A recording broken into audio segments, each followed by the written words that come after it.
आप सबके सामने लेकर आया हूँ कि ट्रम्प की क्या ऐसी कॉन्स्पिरेसी थी कि वो हार गए और ऐसी कौन सी वजह थी, वो किस किस कारण से हारे। तो ये सब सारी डिटेल मैं आपके सामने आज पेश करूँगा और आप सबको बताऊँगा कि ऐसी कौन सी गलतियाँ थी जो ट्रम्प ने अपने प्रेसिडेंशियल टर्न्योर में किया और जिसकी वजह से उनको ये चाह कर भी वो जीत नहीं पाए। आप सबको पता है कि mister Narendra Modi prime minister हमारे इंडिया के, उन्होंने तो इनका कैंपेन तक कर दिया था। जैसे कि आप सबको पता है कि इन्होंने अपने जो बिडेन हैं उन्होंने एनआरसी और सीएए के अगेंस्ट बोला था और वही आज हमारी गोदी मीडिया दिखा रही है कि ये हमारे कितने फेवर में है।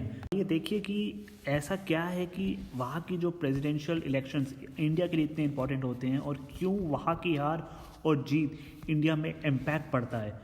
तो आइए जानते हैं कि कैसे ट्रम्प की हार हुई और कैसे उनका इम्पैक्ट पड़ता है इंडिया के लिए और पूरी दुनिया के लिए उनका क्या इम्पैक्ट पड़ता है। तो इसमें मैं सब डिटेल में आपको एक्सप्लेन करूंगा। तो आइए पहले ये क्लियर कर लेते हैं कि इनका इलेक्शन प्रोसेस कैसे होता है, ये वर्क कैसे करता है।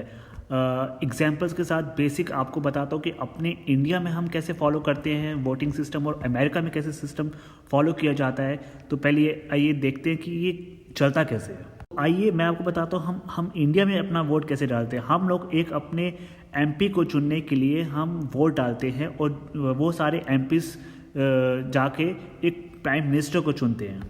पर आप एज अ वोटर आप एमपी के लिए वोट दे रहे हो, आप डायरेक्ट प्राइम मिनिस्टर के लिए वोट नहीं दे रहे हो। तो ये मतलब निकला कि जो एमपीज हैं वो किसी पार्टी से बिलोंग कर सकते हैं, इंडिपेंडेंट हो सकते हैं।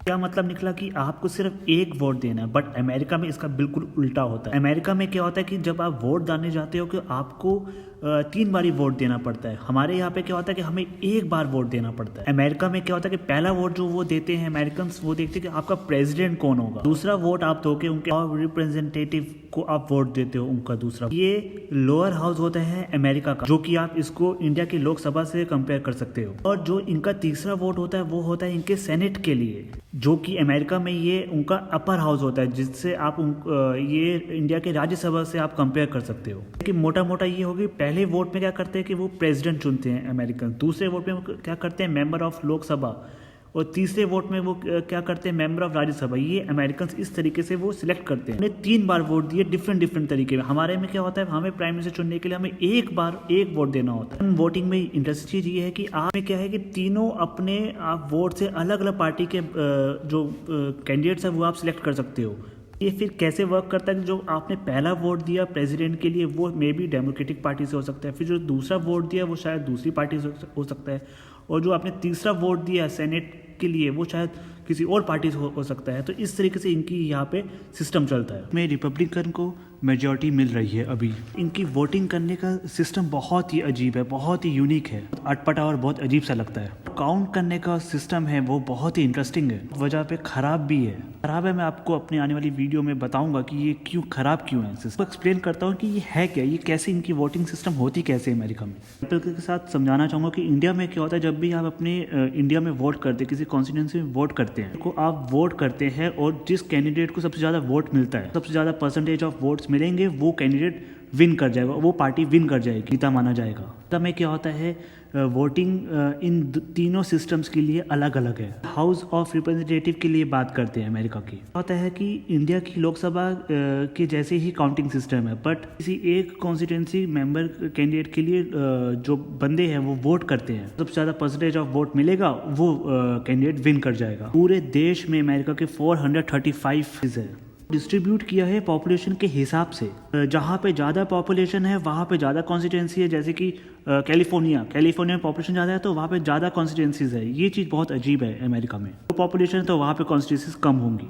इसमें क्या है, टोटल 100 सीट्स हैं। इसको पॉपुलेशन के हिसाब से डिवाइड नहीं किया गया, जो वहाँ की कंट्री की स्टेट्स है उसके हिसाब से डिवाइड किया गया है। यूएस में टोटल 50 स्टेट्स है, कि हर स्टेट्स को 2 सेनेट मिलते हैं। 50 × 2 मतलब 100 सेनेट है। इस टाइम में पूरे स्टेट में देखते हैं वोटिंग परसेंटेज क्वांटिटी देखी जाएगी, परसेंटेज ऑफ वोट मिलेगा वो सेनेट बन जाएगा वहाँ पे।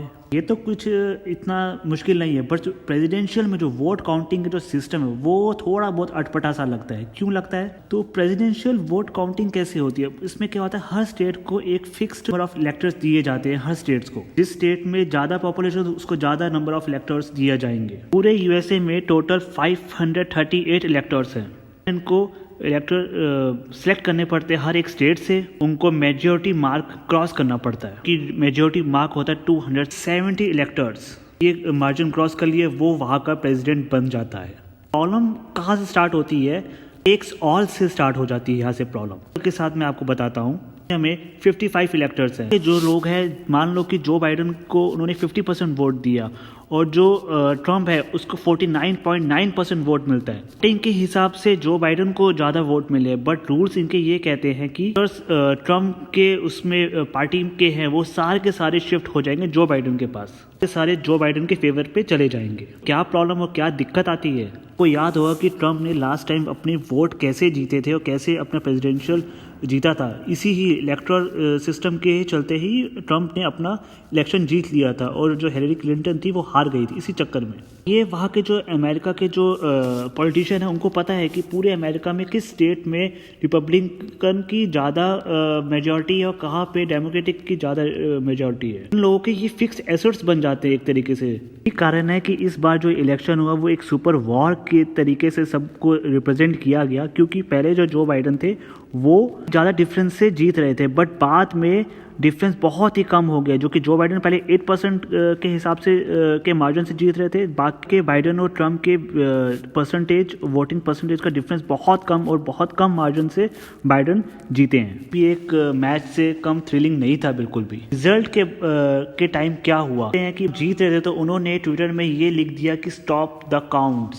जीत रहे थे, इलेक्शन की काउंटिंग चल रही थी और उन्होंने कहा था कि बस काउंटिंग बंद कर दो, क्योंकि वो जीत रहे थे इसलिए। वो हारना शुरू हुए, कहने लगे कि ये वोटिंग फ्रॉड हो रही है, ये बैलेट्स नकली बैलेट्स आ रहे हैं बाहर से, फेवर में वोटिंग जा रही थी, फ्रॉड की वजह से हार रहा हूँ। ने भी उनको ब्लैकआउट करना शुरू कर दिया।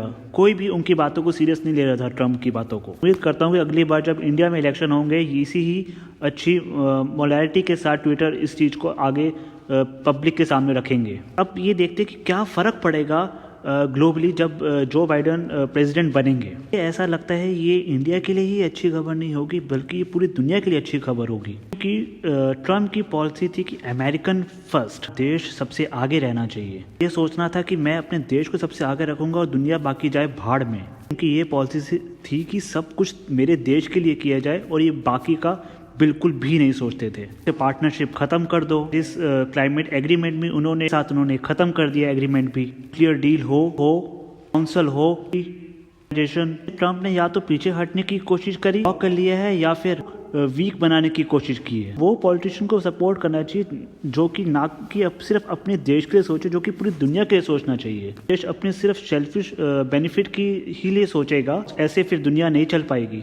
का रिजल्ट क्या होगा कि सब एक दूसरे से लड़ाई करेंगे और क्या होगा, फिर वर्ल्ड वॉर स्टार्ट हो जाएगी। तो आज खतरा है कि क्लाइमेट जो चेंज हो रहा है पूरी ग्लोबली, पेरिस ने कोशिश की हम सब साथ मिलकर इस एग्रीमेंट को साइन करें, का जो इफेक्ट है वो हम कम करेंगे, इसको हम रोक सकेंगे। डोनाल्ड ट्रम्प ने क्या किया, अपने यूएस को उस एग्रीमेंट से पीछे ही हटा दिया। बाइडेन की क्या अभी पॉलिसी रही और आने वाली इसमें क्या उन्होंने अपने वादा किया है कि जैसे ही वो प्रेसिडेंशियल चेयर को संभालेंगे इसको वापस क्लाइमेट एग्रीमेंट में डालेंगे, ट्रिलियन क्लाइमेट प्लान को भी रिफॉर्म करने की कोशिश करेंगे इसके लिए, और साथ में मिलियन जॉब्स क्रिएट करेंगे इन एरियाज में। कि ट्रम्प की क्या पॉलिसीज थी कि बाकी कंट्री से ट्रेड कम करो, अमेरिका में इसी ट्रेड को बढ़ाओ, बल्कि जो बाइडेन है वो भी इसी को प्रमोट करते, पर वो ये कहते हैं कि अपने कंट्री में बढ़ाओ ट्रेड और सामने वाली बाकी कंट्री से कम नहीं करना चाहते हैं ट्रेड। चाइना के अगेंस्ट है। एजुकेशन पॉलिसीज को लेकर बहुत फर्क है जो वो भी इसी को प्रमोट करते हैं, पर DACA प्रोग्राम को एकदम ख़त्म ही कर दिया था, ताकि कोई भी इलीगल इमिग्रेंट USA आता है तो किड्स कि उनको वहाँ पे रहने दिया जाए। इस चीज़ को क्या किया, मना ही कर दिया था। बाइडन कहते हैं कि जब वो आएंगे तो इस चीज़ को वो वापस ले आएंगे। याद होगा कि लास्ट टाइम जब ट्रम्प इलेक्शन जीते थे उन्होंने कहा था कि मैं मैक्सिमम एक अपने ही पैसों से बड़ी सी वॉल बनाऊंगा, बट अब जब बाइडन कह रहे हैं कि उस जो कंस्ट्रक्शन है उसको वो रोक देंगे, बंद कर देंगे, कंस्ट्रक्शन रोक देंगे। तो ट्रैवल बैन लिए थे वो वापस ले लेंगे। और जैसे कि इंडिया के लिए इम्पैक्ट की बात किया जाए, आपको पता ही है कि हमारे इंडिया में जब ट्रम्प आए थे पूरा स्टेडियम भर के इनके लिए कितना बड़ा टेंट किया था। इंडिया को तो कुछ ज़्यादा फ़ायदा नहीं मिला, न्यूट्रल या नेगेटिव ही कह सकते हो कि H1B वीज़ा को इन्होंने टेम्पररी सस्पेंड दिया था। क्या हुआ था, इंडियन इमिग्रेंट्स को बहुत प्रॉब्लम हुई थी यूएसए में, और देखा जाए तो जो बाइडेन इंडिया के बहुत फेवर में है। जो एक इंडिया है वो एशिया में एक सुपर पावर है और का बहुत बड़ा एक राइवल है, भी चाइना का बहुत बड़ा राइवल है। उम्मीद करता हूँ कि आपको ये मेरा वीडियो पसंद आया होगा। आपको पसंद आया हो तो प्लीज़ इसको लाइक कीजिए, सब्सक्राइब कीजिए। अगली बार से मैं आपके लिए इसी टाइप के इंटरेस्टिंग वीडियोस आप सबके सामने ला सकूँ।